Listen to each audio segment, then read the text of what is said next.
आज मी तुमच्यासोबत गोबी आणि मेथीची नाश्ता रेसिपी शेअर करणार आहे। गोबी आणि मेथी मिक्स करून मी नाश्ता बनवणार आहे।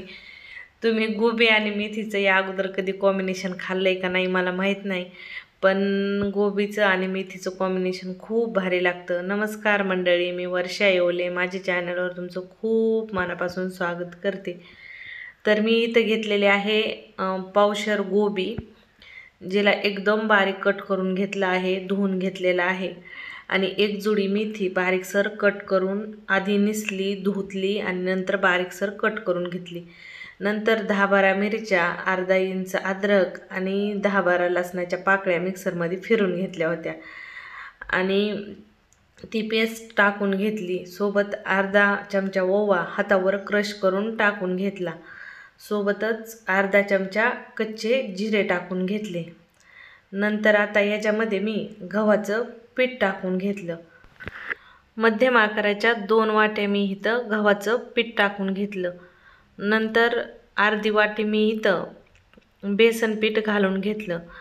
या रेसिपीमध्ये बेसन पीठ नक्की ॲड करा, म्हणजे जी टेस्ट आहे ना ती टेस्ट एकच नंबर येते।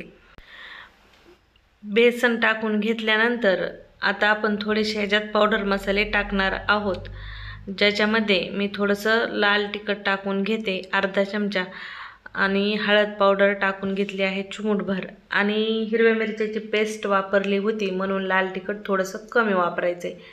चवीनुसार मीठ टाकून घ्यायचं आणि जे आपण कुकिंग ऑइल वापरतो ना ते 2 चमचे ऑइल टाकून घ्यायचं आणि छान सर्व जिन्नस एकजीव करून घ्यायच्या। सर्व ज्या पीठ मसाले जे आपण टाकलेले आहेत बॅटरमध्ये ते सर्व बाजूने भाजीला गोबीला लागले पाहिजे, म्हणजे एकतर्फे सर्व जिन्नस छान हाताने मिक्स करायच्या। तेल वगैरे जसं आपण पुऱ्याच्या पिठाला वगैरे तेल लावून घेतो ना त्या पद्धतीने इथं सर्व जिन्नस मिक्स करून घ्यायच्या। आता थोडं थोडं पाणी टाकायचं आणि जसं आपण नॉर्मली चपात्याला पीठ मळून घेतो त्या पद्धतीने इथं पीठ मळून घ्यायचं। मस्त घट्टसर असा गोळा इथं छान मळून घ्यायचा। तुमच्याकडे वेळ असेल तर तुम्ही 10 मिनटं भिजत देखील हे पीठ ठेवू शकता।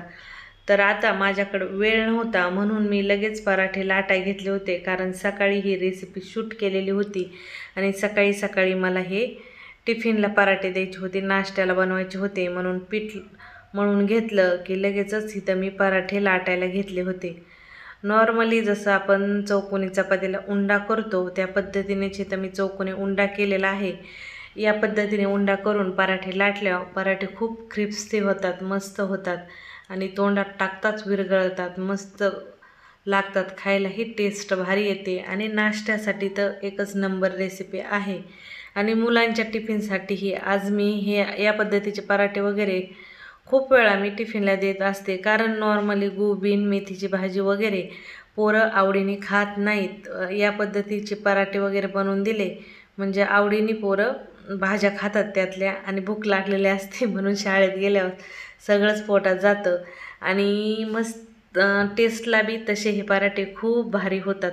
आता गॅस मध्यम ठेवायचा आणि मध्यम गॅसवर छान खरपूस लाल रंगावर इथं हे पराठे भाजून घ्यायचे।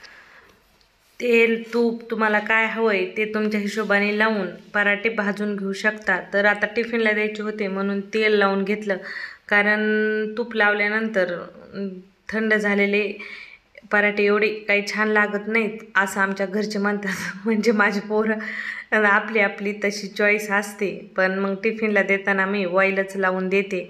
आणि तुम्हाला गरम गरम खायचे असले तर तुपात आणि बटरमध्ये भाजा, खूप भारी लागतात। तर इथं मी सर्व पराठे करून घेतलेले होते।